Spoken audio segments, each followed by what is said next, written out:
வாழ வைத்துக் கொண்டிருக்கும் தமிழ் சினிமா ரசிகர்களே, மேடையில் அமர்ந்திருக்கும் 22 காரில் தங்கம் பார்த்துருக்கோம், 24 கிராஃப்டை வச்சு சுமந்துக்கிட்டு இருக்க 24 மணி நேரம் தூங்காம பெப்சி தலைவர் அவர்களே, மற்றும் எல்லாரையும் பார்த்துருக்கேன், எல்லாரும் கூட நடிச்சிருக்கேன், இளம் புயல் கூட நடிச்சிருக்கேன். உண்மையில ஒரு இளம் புயல் தான். இது பாருங்க, ஒரு சூழ்நிலை கிளம்புற மாதிரி அது உட்காந்துருக்காரு. எல்லாரையும் பிடிக்கும். எந்த பேட்டி பார்த்து நான் சொல்லியிருக்கேன், எல்லாரையும் பிடிக்கும், ஸ்பெஷலா பிடிக்கும். ஏன்னா ஒரு அபுல் பேபி மாதிரி பார்க்கறதுக்கு மட்டுமில்ல, பழகிறதுக்கும் துளி கூட பந்தா இல்லாத ஒரு எளிமையான இனிமையான ஒரு கதாநாயகன் ரவி. அதான் உள்ள வந்தோன்னு கேட்டேன், செல்ல பிள்ளை மாதிரி இருக்கு எல்லாருக்கும். அதுக்காக நான் வந்து அப்பா வயசு ஆயிடுச்சு நினைக்காதீங்க, நானும் அவருக்கு ஈக்குவலான வயசு தான். என்ன சட்டையை போட்டு வந்தேன், ஒயிட்டை போட்டு வந்தேன், கொஞ்சம் இதாக இருக்கு. மற்றும் கல்லூரி தலைமை ஆசிரியர்களே, அவங்கள பற்றி ஒரே ஒரு வார்த்தை சொன்னாங்க. அப்புறம் இன்னொருத்தங்களை விட்டேன், ஏன் கூட வந்தவங்க நாயகி பார்த்தீங்கல்ல, அவங்க வாய்ஸை கேட்டால் மிரண்டுருவீங்க, அப்படி இருக்கும், பிச்சிருவாங்க நிஜமா. உள்ள வரும்போதே நோட்ஸ் எடுத்து ஒரு பட்டிமன்றத்துக்கு போனால் என்னென்ன பேசணுமோ அவ்வளவு தயாராக வந்திருக்காங்க. அவர் கையில் பேப்பர் ஒரு புக்கே இருக்காங்க, மேடை ஏறி வரப்போறாங்க, எல்லாரும் பாருங்க. அப்புறம் இருக்கு இப்படி ஒரு பேச. அப்புறமா கல்லூரி முதல்வரை பற்றி நம்ம ஆர்டிஓ காத்தலிங்க சார் சொன்னாரு. ஒரே ஒரு வருஷம், போன வருஷம் அவங்க இல்லை, ஆனா இங்க எல்லாருக்குமே தலை தொங்கி இருந்தது, இப்பதான் தலை தொங்கிருக்காங்க. ஏன்னா அந்த அளவுக்கு ஒரு எங்களுக்கு ஒரு புன்னகை அரசியல் கிடைச்ச மாதிரி இங்க ஒரு புன்னகை முதல்வர், எப்போ ஒரு சிரிச்ச முகமா உள்ள வரும்போது ஞாயிற்றுக்கிழமை பண்ண போற மனுஷனுக்காக இப்பவே நோட்டீஸ் கொடுத்து, சார் பிரஸ்காரெல்லாம் கூப்பிடுங்க சார், சார் ஞாயிற்றுக்கிழமை வர சொல்லுங்க சார், சார் இது எல்லாரும் நான் உதவி பண்ண சார், எல்லாருக்கும் பார்க்கணும் சார் அப்படின்னு அவ்வளவு ஆர்வம் உள்ள ஒரு குழந்தை மாதிரி பார்த்த 10 நிமிஷத்துல புரிஞ்சுக்கிட்டாங்க. அப்புறம் மற்றும் காத்தலிங்க சார் கூட இருக்கிற inspector Sivakumar sir, Arunachalam sir, best RTO ஆஃபீஸில் பணிபுரிகிற அனைவருக்கும், உங்களுக்கும், பத்திரிகையாளர்களுக்கும் எல்லாருக்கும் wish you happy new year. ஏன்னா புத்தாண்டு தொடங்கி முதல்ல மைக்க பிடிச்சி பேசுறது இப்பதான் ஒரு மகளிர் மாநாட்டுக்கு போன மாதிரியே இருக்கும். அவ்வளவு கரகோஷம், அவ்வளவு புன்னகை, அவ்வளவு சிரிப்பு. இது ஒன்றும் இல்லை, சாலை பாதுகாப்பு வார விழா. மேடம் சொன்ன மாதிரி ஆண்டு முதல்ல எதுக்காக சொல்றாங்கன்னா, வருஷம் பூரா ஆரம்பத்தில் நம்ம என்ன கடைபிடிக்கிறோமோ அதை அந்த வருஷம் பூரா கடைபிடிப்போம். எதுக்காக இங்கே வந்து வச்சிருக்காங்கன்னா, சொன்னாங்க மேடம், இங்க இருக்க பெண்கள்லாம் வந்து அவ்வளவு அவ்வளவு அவ்வளவு பெர்ஃபெக்டா, ஒரு 100 தடவை சொல்ல வேணாமா, ஒரே ஒரு தடவை சொன்னா போதுமா. அதனால இங்கே வச்சா உங்க 100 பேருக்கு சொன்னா 1,00,000 பேருக்கு சொன்ன மாதிரி சமமா. நீங்க அந்த அளவுக்கு இந்த பயனை பற்றி பயன்படுத்துவீங்க, வெளியே போய் சொல்லுவீங்க அப்படிங்கிறதுக்காக தான் இங்கே வந்து வச்சிருக்காரு காத்தலிங்க சார். இது ஒன்றும் சிம்பிள், வண்டியில போறோம் வரோம், நிறைய ஆக்ஷன் நடக்குது, அதெல்லாம் பேப்பரை பிரிச்சு பார்த்தீங்கன்னா தலைப்பு செய்திகள் மாதிரி பக்கத்துக்கு பக்கம், எங்க பார்த்தா 4 பேர் செத்தான், 3 பேர் செத்தான். உயிர் மேல யாருக்குமே, அதான் அவங்க உயிர் மேல ஆசை இருக்கிறத விட பின்னாடி வர உயிர் மேல யாருக்குமே ஆசை இல்லை. ரோட்ல ஒரு ஆம்புலன்ஸ் போச்சுன்னா அந்த ஆம்புலன்ஸ் அது பின்னாடியே முன்னாடி போயிடலாம். அந்த ஆம்புலன்ஸ்ல போறவன் உயிரை காப்பாத்துறதுக்காக போறான், நீ உயிரை போக்குறதுக்காக இல்லையா போற.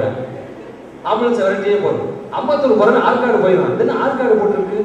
ஆம்புலன்ஸ் முன்னாடியே போனா எங்க போறதே தெரியாம வழி கிடைச்சா பூந்துருது. ஒரு ஆட்டோல போட்டிருந்தது, சாலையை பார்த்து வண்டி போட்டு சேலையை பார்த்து வண்டி ஓட்டாரு. ஒண்ணு என்னைய மாதிரி ஒருத்தர் பைக்ல போகும்போது ஆட்டோல பார்த்து சாலையை பார்த்து வண்டி ஓட்டவான், சேலையை பார்த்து வண்டி ஓட்டு அப்படின்னு சிரிச்சுக்கிட்டு திரும்பினா அழகா ஒரு பொண்ணு ரெட்டை சேரை போட்டு பூ வச்சு தாவணி போட்டு போயிட்டு அப்படியே பார்த்தாரு திரும்பி. கட் பண்ணா கீழே விழுந்து விழுந்துச்சு. ஏன் சார் பார்த்து வரக்கூடாது? சரி சார். யோ எதையா சாரிக்கு பதிலாக சேரிங்கிற, அங்க பார்த்து இன்னும் மைண்ட்ல இருக்கு. இன்னும் சிலர் வந்து ஹெல்மெட்டை போட்டு பறந்துட்டு போவோம். சார் சார் சார் கூட்டா கூட காது கேட்காது, கையை காமிச்சாலும் தெரியாது. சிக்னல் போய் நின்னதுக்கு அப்புறம் சார் சார் கூட்டாலும் காது கேட்காது.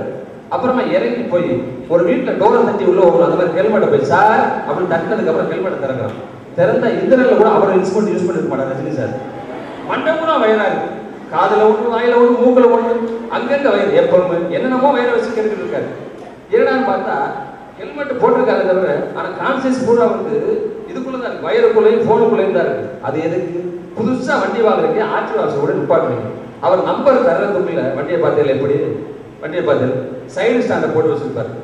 சைடு ஸ்டாண்டை எடுக்காமலே இந்த காலத்துக்கு போட்டு யார் எல்லாரும் பார்க்குறாங்க புது வண்டியா சரக்கு திரும்பி இந்த கார் திரும்பி இருக்க மாட்டார். டேர்ன் பண்ணும்போது வாரி விட கமான் எதுக்கு நிதானமா போலாமே, அவசரமே இல்லையே. அங்கங்க ஒரே சண்டை சச்சரவு. அப்புறம் வண்டியில போயிட்டு இருக்கும்போது என்ன வண்டி ஓட்டுறேன், மாதிரி சுட்டு ஓட்டுறேன், வண்டியை தப்பா ஓட்டுட்டு அவன் வண்டி பேரை சொல்றது. டிராபிக் சிக்னல்ல பார்த்தா ஏப்பா லைசன்ஸ் எடு அப்படிங்கிற டிராபிக் போலீஸ் எடுத்துறேன் சார், லைசன்ஸ் எடுத்து காட்டுறான்னா எடுத்துறேன். அவன் ஆபீஸ்ல போய் பார்த்தீங்கன்னா ஒரு 10 பேர் கூட சும்மா உட்காந்துருக்க மாட்டாங்க, பரபரப்புலேயே இருப்பாரு. காத்துருங்க சார், நான் ஒரு நாள் போயிருந்தேன், அங்க என்ன கூட்டம் யாரு எதுக்கு உட்காந்துருக்காங்க, அது அனுப்பு அனுப்பு அனுப்பு அனுப்பு. அந்த அளவுக்கு ஒரு பரபரப்பான மனிதர். அதே மாதிரி சாலை பாதுகாப்பையும் ஒரு பரபரப்பா ஒரு சந்தோஷமா நல்ல பிரமாதமா ஒரு பட்டிமன்றத்தில் இறக்கி விட்டீங்கன்னா பிச்சு பெடல் எடுத்துருவார். அந்த அளவுக்கு ஒரு பெரிய கவிஞர் அவர். இங்க வந்து ஏதோ சைலண்டா எல்லாரும் அங்க அமைதியா போயிட்டாருன்னு நினைக்கிறேன். அப்புறம் கோவநாதன் சார் இருக்காரு, அவர் பேசுவார். உண்மையிலே ஒரு நல்ல ஒரு அருமையான ஒரு தமிழ்ல ஒரு நல்ல தத்துவத்தோட உங்களுக்கு புரியுற மாதிரி எளிமையா ரொம்ப அழகா பேசுவார். நாங்கள்லாம் வந்து உங்க காலத்து பசங்க, ஆனா அவர்லாம் வந்து எல்லாத்தையும் பார்த்துட்டு வந்தார். அவர் சொல்லி நம்ம கேட்கணும். அதுக்காக வேண்டி இதை நிறைய பேச வேண்டியிருக்கு. இருந்தாலும் எல்லாரும் பேசுறதுக்காக விடைபெறுகிறேன். நன்றி, வணக்கம். திரைப்பட தொழிலாளர் சம்மேளனத்தின் தலைவர் திரு வி சி கோவநாதன் அவர்களே, ஏன்னா இவரை ஒரு மனசரிஞ்சு சொல்லணும்னா இன்னைக்கு இவரால் தான் தமிழக முதல்வர்கிட்ட இவரும் ராமநாதன் சேர்ந்து இன்னைக்கு தொழிலாளர்களுக்கு 11 அடுக்கு கிட்டத்தட்ட ஒரு 20,000 வீடுகள் கட்ட ஏற்பாடு பண்ணியிருக்காங்க. ஸோ அதனால் அது இந்த நேரத்தில் உங்கள்கிட்ட சொல்லிக்க நாங்கள் ரொம்ப மகிழ்ச்சி அடைகிறோம். அடுத்ததாக ஜெயம் ரவி அப்பா சொன்னார்னா அந்த கோட்டை தாண்டவே மாட்டார். ஏன்னா அம்மாவெல்லாம் ஈஸியாக சரி பண்ணிடலாம். இன்றைக்கி இருக்கிற பசங்க வந்து அம்மாக்களை வந்து அப்படியே அழகாக சரி பண்ணிடுவாங்க, அப்பாவுக்கு பயப்படாம நடிப்பாங்க. அது மாதிரி ஒரு 2 பேருக்குமே ரொம்ப செல்லப்பில்லை அந்த வீட்டில் கடைக்குட்டி. ஸோ அதனால் யாரும் மனசும் புண்படாமல் பேசுகிறதில்ல, வல்லவர் நல்லவர் சிறந்தவர் அவர். அடுத்து தன்சிகா பேராண்மை படம் பார்த்துருப்பீங்க. அந்த படம் இப்போ வந்து ஒரு 5-6 படம் பண்ணிகிட்டு இருக்காங்க. ஏன்னா அடுத்து வளர்ந்து வரும் மிகப்பெரிய கதாநாயகி அவங்க. ஆதவன் சார் அவர் பேசினார்னா நல்ல இலக்கிய நயத்தோடு பேசுவார். அவர் கோலக்கல் படம் சீரியல் பார்த்தீங்கன்னா தெரிஞ்சிருக்கோம், அவர் சிறப்பாக நடிச்சிருப்பாரு. இப்படி ஒரு வரவேற்பு இருக்குன்னு அவர் முதலே பேச வச்சிருக்கிறார். வையாபுரி இவர் எந்த படத்தில் நடித்தாலும் அந்த கதாநாயகர்லாம் இவருக்கு சீனு கொடுங்க, இவர் நடித்தா நல்லா இருக்கும், அந்த டைலாக் பேசினா நல்லா இருக்கும்னு சொல்லி அவர் வந்து ரொம்ப என்கரேஜ் பண்ணுவாங்க. ஸோ அதனால தான் கிட்டத்தட்ட ஒரு 100 படத்துக்கிட்ட நடிக்க வந்திருக்காரு. அடுத்து இந்த பள்ளியின் முதல்வர் அவர்களே, அப்புறம் நன்றி சொல்ல திருமதி சாந்தி அவர்கள் அனைவருக்கும் எனது வணக்கத்தை தெரிவித்துக் கொள்கிறேன். இது முதல்ல ஒருத்தர் யோசிக்கிறாரு, என்னடா நம்ம கூப்பிட்ட எல்லாரும் பேரும் சொல்லு நம்ம பேரை சொல்லுங்கிறாரு. அவர் தான் ஆர்டிஓ கேவி காத்தலிங்கன். ஏன்னா இவர் வந்து இப்போ இன்னைக்கு உங்ககிட்ட கம்மியாக பேசியிருக்காரு, ஸ்டூடெண்ட்டுங்கிற ஒரு பயத்தில் கம்மியாக பேசியிருக்காரு. ஆனால் அவர் பேச ஆரம்பிச்சாருன்னா மணிக்கணக்காக பேசுவார், ரசிக்கலாம், அந்த மாதிரி பேசக்கூடியவர்.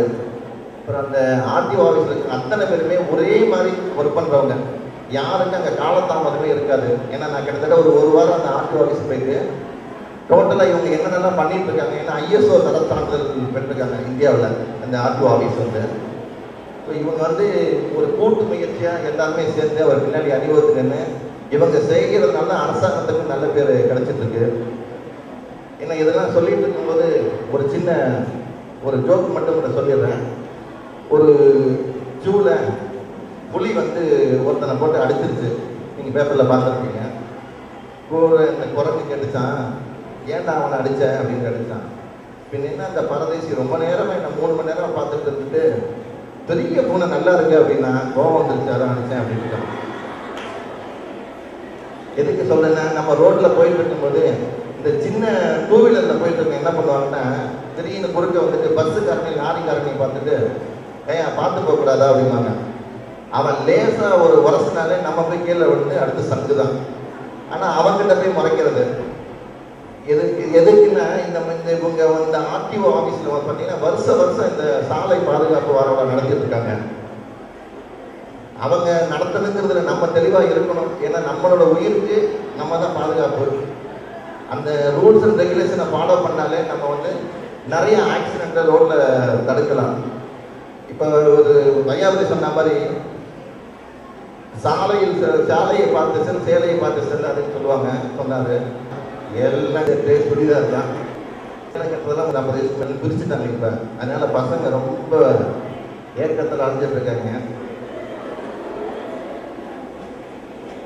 ஏன்னா அந்த மாதிரி இப்போ என்ன அவங்க என்ன சொல்கிறாங்கன்னா, சேலையை விட இவங்க என்ன நினைக்கிறாங்க, சேலையை விட இதுதான் நல்லா இருக்கு நினைக்கிறாங்க. பசங்களை பொறுத்த வரைக்கும் ஜீன்ஸு டிஷர்ட்டை விட பாவாடை தாவணிகள் சிட்டில் எங்கேயுமே இல்லாமல் போயிடுச்சு.